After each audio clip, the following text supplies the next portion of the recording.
Bismillah الرحمن الرحیم. Today lesson is noun.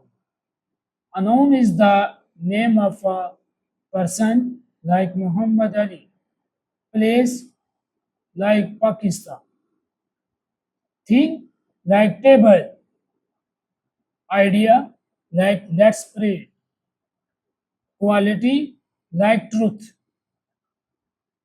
Kinds of nouns.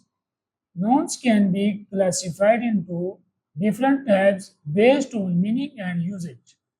Understanding these helps in writing and speaking correctly. Proper noun, common noun, collective noun, abstract noun, concrete noun, countable noun, uncountable noun, compound noun are the kinds of nouns.